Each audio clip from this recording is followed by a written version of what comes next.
again, while we do not endorse here, I would say, if any of this resonates with you, remember, you don't have to be in the district of the person who's running to influence that race. You can contribute. They're being very wise at targeting winnable seats. And it's all about the numbers game. It's all about getting Colorado back to balance, to stop more bad things before we lose more good people. So please do, find out more information from them. There is our materials. I believe a lot of the candidates have that as well. So you may not be in Pueblo. Obviously, we're here. But those are two really interesting seats. We also have seats right here in Douglas County. They're very important, and we have some in Arapahoe County and other areas. So really, I can't emphasize enough, this is where we can begin to make a difference. This is where we can begin to move the Overton window, and we have to, because it's also where the biggest damage is really being done. So thank you all for that. Now I want to welcome someone who is traveling all over the state and just came up from Monument. Will you help me welcome the new GOP Chair, Craig Steiner.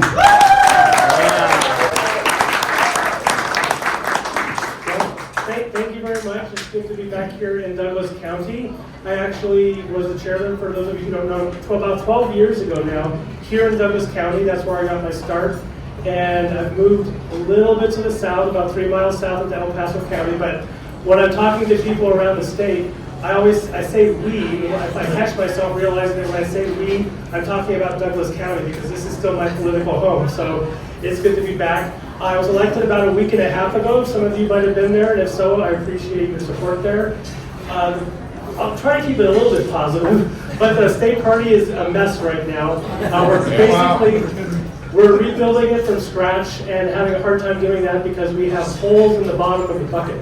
Not only are we underwater, but there's holes in the bucket, so if we try to fill it up with money, it potentially just flows away. So right now, we need to be fundraising, but fundraising would be a little irresponsible because the money might just go away.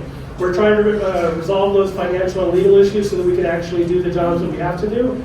But in spite of that, we are getting things in place. Talking to the candidates and to minority leader here, we talked last night, and we're going to be on the same page coordinating with some of the statewide candidates that do not have primaries. They already have plans underway, and we're going to be running with some of those as we get money coming in. I just got off of a call with about 20 county chairs on Zoom. That's why I'm a little bit late.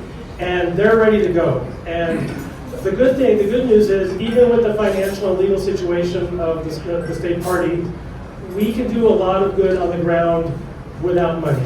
Obviously, the money is a game changer, and I know you're raising a lot and you can do those things. And we hope to soon. But in the meantime, we have all of you, the volunteers, to do the door knocking, to get out the vote, the canvassing, and that's what we're focusing on right now. We're not waiting until October and November to do that work. We're actually doing that now. My goal is to have a canvassing operation up and running in every county by the end of the primary, so that going July forward, we can start targeting unaffiliated voters, not to get out the vote, but to see if when we knock on their door, do they want to talk to us or do they slam the door in our face? If they slam the door in our face, that's fine. We'll make a note of that in the system, and we will know not to talk to them when it comes time to get out the vote. But those that are our friends, we definitely want to get out the vote. So there's a lot of work to do right now after the primary. Some counties, Douglas County is actually already doing that. I know you're on the doors already. So we need to do more of that, and we're going to be doing a lot more around the state of what Douglas County is already doing. So the good news is that stuff can be done even while we're sorting out the financial legal situation, and that's what we're going to be doing. So thank you, and I don't know how this works. Thank you, Craig. Let's give Craig a round of applause. And Craig, go ahead. Well, go ahead, John. Just real quick, I just want to say, as a candidate and as just a longtime Republican, how excited I was that you were our pick for this position, because Craig is going to focus on the data, he's going to focus on getting out the vote and winning elections, and stay out of all this other nonsense that's been going on. So just as one candidate out there, very happy for you. Thank you. Good luck. And I'll just add real quick, it is such a thankless job, and you immediately piss off half the party no matter what when you get elected. And so, anyone who steps forward to do it and takes it on, seriously, thank you so much. Like, we really appreciate it.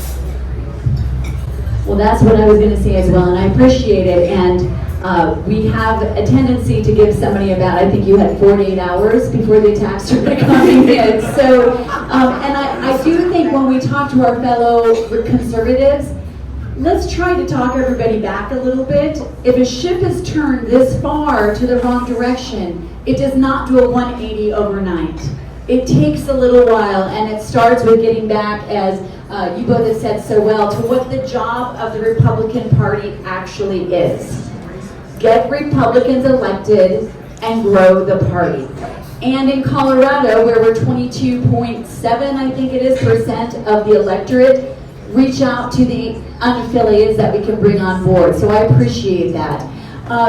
Craig, I'm not going to ask you too many tough questions because you've been in the job for a week and a half. And I understand it's kind of a triage moment right now to stop the hemorrhaging and all of that. We have gone, by the way, when you look at the Republican Party, as the state assembly used to be 3,500 people at least. Then in 2022, I believe it was about 3,000. This last time it was about 2,000. Even that activity is being truncated. And I will just say personally, for our own precinct, we volunteered to serve there, and we were declined that opportunity. And so there are people in the party that would rather have no one representing than someone they don't agree with 100% of the time. With that kind of mindset, Craig, what are you doing to help begin to grow the party back again and to welcome people back into the process that have been pushed out? Sure. Well, we've had a lot of problems for a number of years with just the infighting. I mean, that's the reality.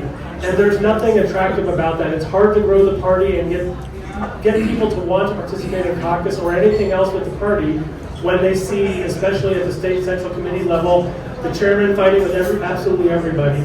And I think that's where we can start to make a difference, at least where I can make a difference. And I think everybody can focus more on getting out the vote and electing Republicans. That's our job. There's other things that go with it. It's not that the other disputes aren't important. There are some legitimate differences on some issues. But if we're looking at that the entire 24 months of the cycle, instead of the next year when we have another election for chairman, there's a lot of issues that are going to come up, and we're going to have to discuss those, and everyone will make their best pick. But right now, there should be nothing left to fight about. We just have to get out the vote for Republicans. So, thank you. Love that. My approach, as you said, it was a little bit more than 48 hours. I actually had a little bit more than a honeymoon. I think it was about 168 hours, about 1 week. So there was that. But I'm not going to engage. If the people want to attack me, they can attack me. I don't have thin skin, and that doesn't mean that I don't care. But I'll talk to those who want to talk to me and work with those who want to do the work. And if someone just wants to attack and not do the work, that's their deal. I'm just not going to respond. I'm just going to focus on the mission. And hopefully enough of us will do the same thing, so there'll just be noise in the background. That's my hope. Thank you. Thank you, Pat. Now, we want to make sure we have some time for questions, but here's what I'd like to do and go down the line. Tell the people here who are wonderful citizens, thank you each and every one for being here, what they can do with what we've just talked about here, starting to get back to balance in Colorado, support key races. What would you ask of everyone here? We'll go down the line. That's a loaded question. So it's a geometric progression. I don't know how many people we got in this room, 50 some odd folks. You know people. You have business contacts. They have business contacts. I promise you, every single person in here has been impacted by the legislation that was passed in the House. It's taken away your bottom line.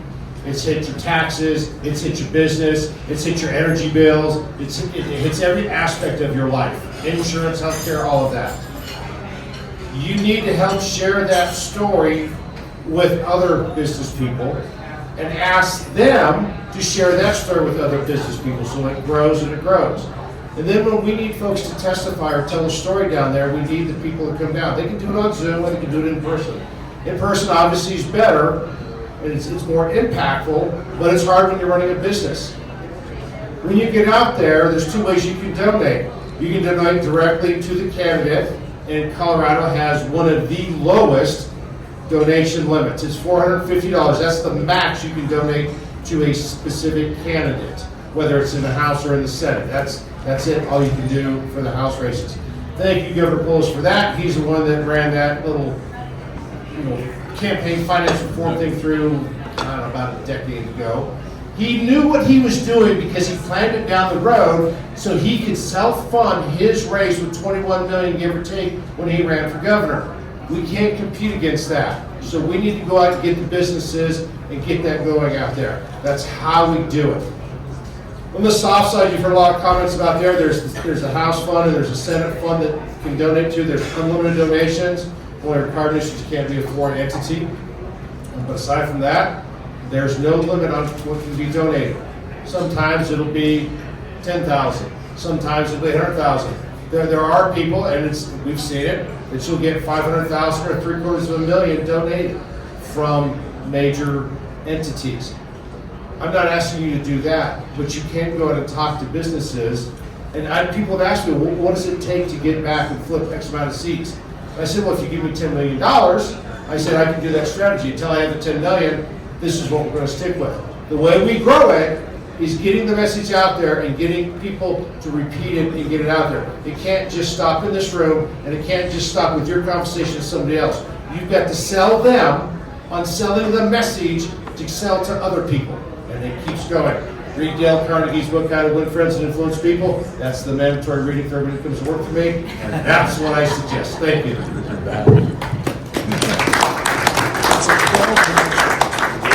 Well, what he said, because that's all true, and that's what we need to do. But the other thing that I want to say is, don't give up. Don't give up. Because if you give up, we lose. We will lose. Don't give up. We've had thousands of businesses close in this state, and people walk away. Our net migration is greater than the people coming in. For the first time in at least like 15 years, or maybe 15. I mean, this is Colorado. We want our state back. So don't give up. Find a candidate you want to support and help them. And it can be in your county, it might not be in your county. If you have time, help them. I guarantee they will welcome you with open arms. Thank you so much. Everything Brett Hartsook said. Also, I just want to point out, this is driving me crazy. But like, we did not do this on purpose. I think we're matching somehow. Okay. My favorite quote from Charlie Kirk is, I will never raise more money than the Democrats, but they will never outwork me.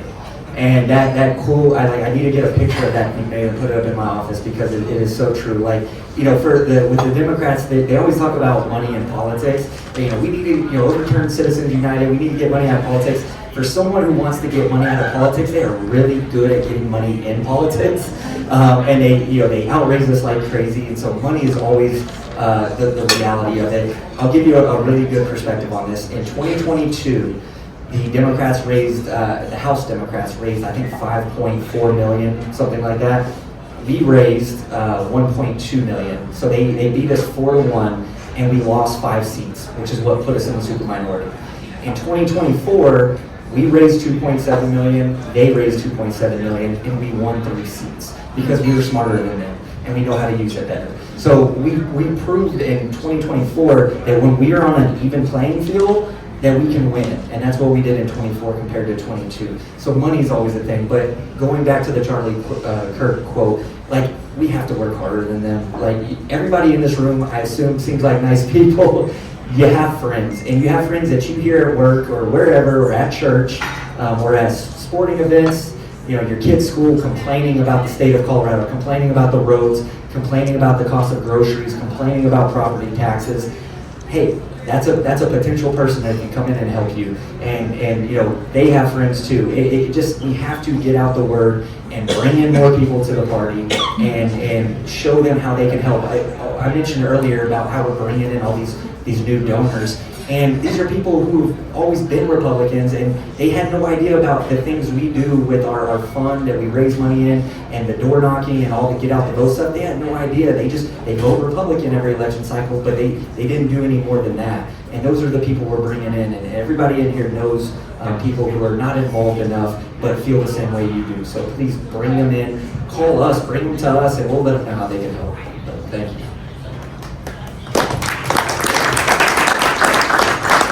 Well, I'll just echo what Senator Frizell said, just don't give up. And Linda White at DARE reminded us of the revolution and the whole period, when they were writing the Declaration of Independence. But at the same time, you had General Washington out there, and if you study the Revolutionary War, you realize he lost almost every battle. The Americans, they basically were just running away from the British for 8 years all over the northeastern part of the United States, and he would never give up.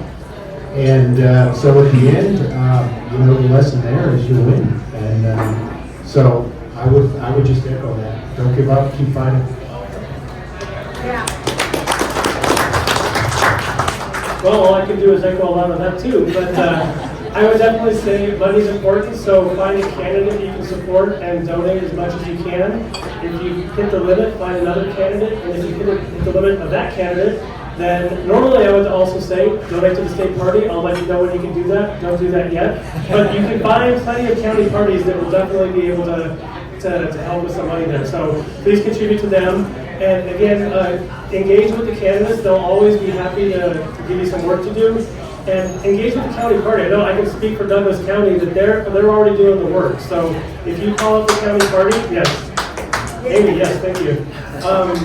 Definitely connect with your county party because they will help you do the work that needs to be done or work directly with the candidates. I know, again, John and Nate are doing the work in Highlands Ranch, so you'll get plugged in. That's how I got involved, 17 years ago, and started showing up at executive committee meetings. So by all means, please attend your local Republican meetings and just get involved and help the effort. Thank you all very much for that. I appreciate it. Great, before we wind it up, we're going to open up for questions. And once again, the guidelines, respectful, staying on topic with what we were talking about here. And I think the tall, handsome gentleman that I've been married to for 26 years is going to have the microphone. So raise your hand if you'd like to ask a question. Real quick, I'm going to insert one thing, because as usual, Deborah's on her best behavior. I tend to be a little bit more of a blank instrument. So I appreciate what you were saying about to be infighting has to stop. So not only was I voted out, our 22-year-old daughter, who resigned because of the behavior going on in the party, said her employees act better. Deborah was denied, and then a motion was put forth that we should be banned for life. So once again, they would rather have empty seats than grow the party. So that's why I so appreciate you being on board and growing this party and getting those independents. Because it's rapidly leaving our party going to the middle, and we need to get these people back. So I really appreciate what you're doing. I'll get a talk to on the way back when we get home tonight. Yes, sir. Okay. Yeah. Kim Harburg, and I just want to say, ask Craig. I guess number one, in order to make rules, we have to win elections. And in order to win elections, we have to get more Republicans and Democrats out there. And one of the big problems I've seen over the last decade or so is if our candidate doesn't win the primary, then by God, I can't vote for that other guy. He's too left, too right, too weak, too strong. So do you have a plan in mind how we get everybody saying, okay, if Victor Marks doesn't win the primary, then I'm going to go ahead and go for Barb or Scott or something, or pick a race. But I mean, right now it's like if the candidate doesn't win that you're pushing for, so many people can't vote for the other guy. And how do you fix that? Well, if anybody has a good answer to that one, please let me know. If we could get everybody to adhere to the Republican Party bylaws as an officer, we have to support the candidate. And if we all did that, we'd be winning a lot more races. So I don't have a good answer to that. Hopefully, again, I still come back to leadership by example, and that is just get on board and do the work and back our candidates. And again, if some people aren't going to do that, I can't control that. But if you come up with an idea, please let me know. I'll work on it. And I would just say that I think it starts with each and every one of us. We model the behavior that we want to see, supporting one another and not attacking one another. So, and Craig, supporting you and giving you time to do the job that you're doing as well. But good question, Kim. Thank you. Okay, other I questions? have a really good question that this gentleman just asked. So, who is it made out to for donating to Colorado citizenry? But also the individual candidates. How do they find out how they can donate to people, whether it's in their district, outside, as Deborah said, et cetera? How's that done? I will answer just for ours. It is the Citizenry Project. That is the name of it, and we hope to go nationwide eventually for goodwill. There's also a code on your table if you want to Venmo. But thank you, kind sir, for asking. But please also give to candidates, although we do not endorse in races. So why don't you guys share how they can donate? Yeah, for the candidates on the House side, you can get a hold of Minority Leader or myself directly. We'll make sure you got our contact information, and we give you their campaign email or their campaign how to donate. Most of it, they have it online. For the House on the soft side, it's called the New Day Colorado Fund. The Senate's, I'll let them talk about their piece, but that is what we have on the House side. So you can donate directly, maximum $450 to each individual candidate. On the New Day Colorado, that's unlimited. That's at $10 million I was talking about. So. If anyone has $10 million, come see these folks, please. On the Senate side, our soft side is the Senate Majority Fund. I just recommend if there's a candidate that you're interested in working with or contributing to, go to their website. Everybody has the Anadot or Winnet or something like that. Hopefully they have Anadot because it's better. But that's what I would recommend. Great. Another question. I do not know where the microphone is. There we go. Sorry, we were talking about the ads. Stop that back there. Thank you. Louis, I have a question for Craig. It sounds like the best way to give money is to do the individual candidates because the money that we get to Colorado GOP is just going down the tube. And I'm just asking, is there anything going on behind the scenes to hold Brenda accountable? Because she actually lied to a judge, you know, to say that it was behind the judge and maybe this guy was on there or whatever. So is there anything being done behind the scenes to hold her accountable and to stop this so that we don't have to pay all that money? That's what we're working on. Like I said, I'm not encouraging anyone to donate to the state party yet because we can't guarantee that the money's not just going to go right out the door to pay past debts. I actually spent the night before last going through all the invoices related to that, putting it into a spreadsheet with dates and amounts and all this stuff. I'm just trying to sort through it myself. And I actually benefit from doing that myself so I can actually see the numbers. So the biggest thing is to not have to pay money we don't really owe. And so that's what we're working on. Yes. I want to give kudos to Craig. Thank you so much for not asking people to donate when it may not be fruitful. That is a really humble thing to do because you could chalk up how much money you have raised versus is it the right place to go right now. So thank you for that leadership. I appreciate it.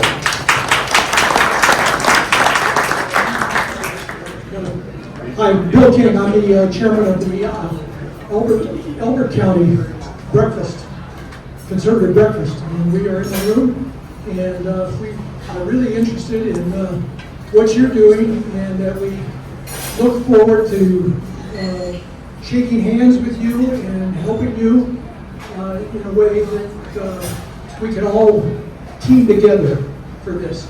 We have a big debate coming up this Saturday in Elbert County for our commissioner's race. You're all welcome to come if you can and listen to a good debate. It's going to be the first time that Elbert County has conducted a debate where we're getting away from people in social media and everything determining how the race is going to be run. So, thank you for having us here. Thank you to our neighbor to the east. Thank you. Hi, thank you. I want to say thank you to all of you being here. And I want to say thank you, Craig. And I want to say thank you as well, Craig, because it's not easy to step into the party right now, and it's not easy to take the hits that you're going to be taking from all sides. And I personally think anybody that would want to get into this hornet's nest at the state party, and he's as calm as he is, I just want to say thank you, because that's a heck of a job. Thank you, agreed. A big hoorah for Craig.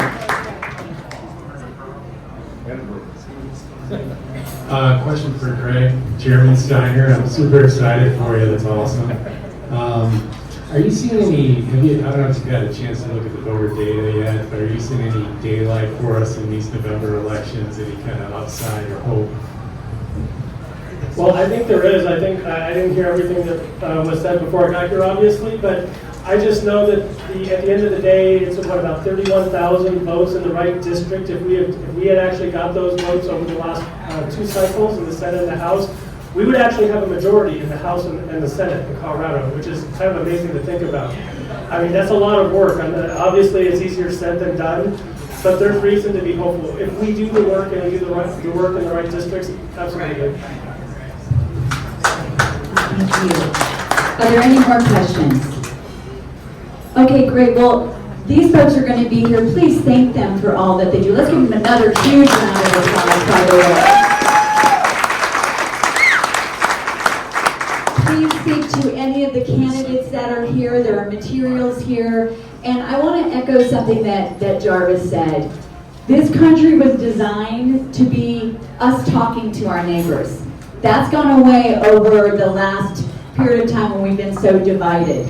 We've tried this out and talked to our neighbor who give us nothing but dirty glares until we helped her save her tree, and now we talk about all kinds of stuff.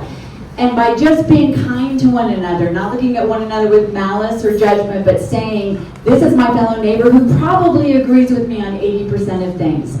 I've shared this poll, and here's where I find great hope. We are 51% unaffiliated. But those unaffiliated, 86% of them choose to be because they do not like the Democrat Party. They say they're too extreme, particularly on social issues. And their biggest condemnation of the Republican Party is they think we're mean. I mean, that is their words. And probably because they've seen how we treat one another. And who would want to go into a tent where people are punching at each other constantly? If we can be the different face of what conservatism and constitutionalism looks like, we can be the ones to persuade them. Pick a topic. Talk to your neighbor and say, what keeps you up at night? I bet it is either affordability, it is going to be crime, it is going to be something of that nature. And just meet them there and say, did you know for the last 8 years we've been a one-party state? That's all you gotta do. And we can be the ones to make it turn, and I really believe that. One last thing I want to say, though Jonathan has shared some stuff that we will talk about later, we're not going anywhere. This patriotism, citizenry thing is not for the faint of heart, but that is our legacy. That is our heritage. And when I think about the moment we almost lost our country, it was Christmas Eve, 1776, I believe it was. Thank you, my historian husband. 1776. It was a month before all of the final conscriptees of the Revolutionary Army could have given up and walked away, and there was nothing that could be done. And what did George Washington do in that moment?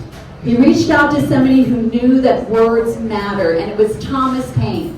And by the way, you want to talk about a big tent? Thomas Paine was an agnostic. He was not your traditional patriot, but he believed in this country. He got out a drum. He wrote these words for the American crisis on the drum.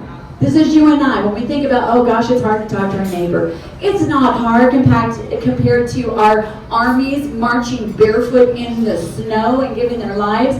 So I want to read this to you because we're entering summertime, and this describes us because none of us are summer soldiers or sunshine patriots. This is from December 23, 1776. These are the times that try men's soul. The summer soldier and the sunshine patriot will, in this crisis, shrink from the service of their country. But he that stands by it now will deserve the love and thanks of man and woman. Tyranny like hell is not easily conquered, yet we have this consolation with us, that the harder the conflict, the more glorious the triumph. What we obtain too cheap, we esteem too lightly. It is dearness only that gives everything its value. Heaven knows how to put a proper price upon its goods. And it would be strange indeed if so celestial an article as freedom should not be highly rated. What are we willing to do? It is not talk to our neighbors, knock on a few doors, give a few dollars and don't give it to Starbucks. Whatever it is, we can do it.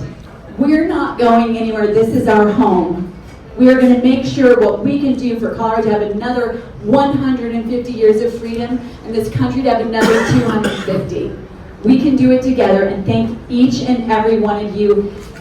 Happy Independence Day coming up. We won't see you till after, but we will toast you in July to celebrate this great freedom we've been given. God bless you. Thanks for being here.